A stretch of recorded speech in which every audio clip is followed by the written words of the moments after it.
আমি আজি অলপমান ওলাই আহিছোঁ বিশেষ কাম এটাৰ কাৰণে আৰু আজি মনটো মানে বহুত ভাল লাগিছে। আমি বিশেষ এটা কামৰ কাৰণে আহি আছোঁ। মানে কি বহুত দিনৰ আশা এটা পূৰণ হ'ল আমাৰ SK প্ৰডাকশ্যনৰ। SK প্ৰডাকশ্যনৰ মানে ইউটিউবৰ ফালৰ পৰা আমি পইচা পালোঁ। তাৰ কাৰণে মনতে ভাবি আছিলোঁ যে আমি পইচা পোৱা দিনাখনেই আহিম বুলি ভাবিছিলোঁ, কিন্তু কিছুমান অসুবিধাৰ কাৰণে আহিব নোৱাৰিলোঁ। বৰ্তমান এতিয়া আমি দুদিন দেৰিকৈ হ'লেও ওলাইছোঁ। মানে কি প্ৰডাকশ্যনৰ পইচা মানে নিজকে নিজে হেৰি কৰিবলৈ বিচৰা নাই। আমি কিছুমান দুখীয়া দৰিদ্ৰ মানুহকো কিছুমান এসাঁজ খাব পৰাকৈ কিবা এটা দিম বুলি বৰ্তমান ওলাই আহিছোঁ। পাছত আমি আপোনালোকক সেইখিনি দেখুৱাম বাৰু। এই আচক আমি আহি থাকোঁতে এতিয়া হঠাতে ট্ৰেফিক জাম হৈ গ'ল। এতিয়া ট্ৰেফিক জামত ফচি গৈছোঁ। এতিয়া লাহে লাহে আমি ইয়াৰ পৰা ওলাই গৈ থাকিম। আমাৰ যোৰহাটৰ দেৱালুদৰ মন্দিৰলৈ যাম। গৈ আছোঁ। বহুত ট্ৰেফিক জাম বুজিছেনে, আজি অকণমান গৰমো পৰিছে। আমি আহি ইতিমধ্যে যোৰহাটৰ দেৱালুদৰ বৰগোসানী দেৱাল মন্দিৰত আমি উপস্থিত হৈছোঁহি।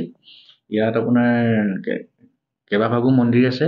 আমি ইয়াতে প্ৰথম অৱস্থাত ধূপ চাকি জ্বলাই পেলাই প্ৰাৰ্থনা কৰিম। প্ৰাৰ্থনা কৰাৰ পিছত আমি আজি আমাৰ ইউটিউবৰ টকাৰে যিটো আমি পইচা পালোঁ, তাৰ পইচাৰে আমি ইয়াত থকা যিসকল দুখীয়া দৰিদ্ৰ লোক বাহিৰত মন্দিৰৰ বাহিৰত বহি থাকে, আমি তেওঁলোকক আমাৰ যিমানখিনি সামৰ্থ্য অনুসৰি আমি যি পাৰোঁ তেওঁলোকক একোটাকৈ সহায় আগবঢ়াম বুলি আগবাঢ়ি আহিছোঁ। আৰু এইখিনি হৈছে আপোনালোকৰ আশীৰ্বাদত, আপোনালোকৰ শুভকামনাৰ জৰিয়তে আমি ইমানখিনি কৰিবলৈ আজি সক্ষম হ'ব পাৰিছোঁ বুলি ভাবিছোঁ। আগলৈকো আপোনালোকে আমাৰ SK প্ৰডাকশ্যনৰ চেনেলটো চাব, শ্বেয়াৰ কৰিব, ছাবস্ক্ৰাইব কৰিব, যেন আমি আগুৱাই গৈ থাকিব পাৰোঁ। এনেকৈ আগুৱাই গৈ থাকি আমি যে প্ৰত্যেক জেগাতে গৈ পেলাই এনেকুৱা দুখীয়া দৰিদ্ৰ লোকসকলক আমি সহায় সহযোগ কৰিব পাৰোঁ। আপোনালোকৰ আশীৰ্বাদ থাকিলে আমি চব কৰিব পাৰিম। আপোনালোকে আমাক আশীৰ্বাদ কৰিব, শুভকামনা দিব, চেনেলটো ছাবস্ক্ৰাইব কৰিব, শ্বেয়াৰ কৰিব, ভাল লাগিব তেতিয়া।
এতিয়া আমি মন্দিৰৰ পৰা ওলাই আহি মন্দিৰৰ বাহিৰত থকা কিছু সংখ্যক লোকক লগ পালোঁ।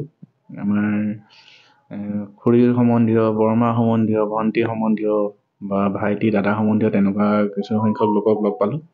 তেওঁলোকৰ লগত খন্তেক সময় আমি বহিলোঁ, আলোচনা কৰিলোঁ। বিৰাট ভাল লাগিলে এইকণ সময়। তেওঁলোকৰ লগত সুখ দুখৰ কথা শ্বেয়াৰ কৰিলোঁ। ভাল লাগিলে আজি আমাৰ ইউটিউবৰ পৰা পোৱা পইচাৰে যিখিনি আমি এওঁলোকক সহায় কৰিব পাৰিছোঁ, সেইখিনি কৰি আমি আনন্দিত হৈছোঁ।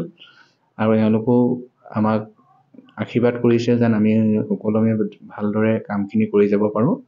আপোনালোকেও আমাৰ চেনেলটো শ্বেয়াৰ কৰিব, ছাবস্ক্ৰাইব কৰিব, ভালকৈ কমেণ্ট কৰিব। আৰু আমাৰ পেজ এটা আছে, পেজটোৰ নাম মোৰ নামতে আছে, সত্যব্ৰত বৰদলৈ। প্লিজ আপোনালোকে পেজটো ফ'ল' কৰি দিব, শ্বেয়াৰ কৰি দিব আৰু ভাল কমেণ্ট কৰিব আৰু আমাক আশীৰ্বাদ কৰিব। আমি যেন এনেদৰে সদায় আগুৱাই যাব পাৰোঁ ভালকৈ।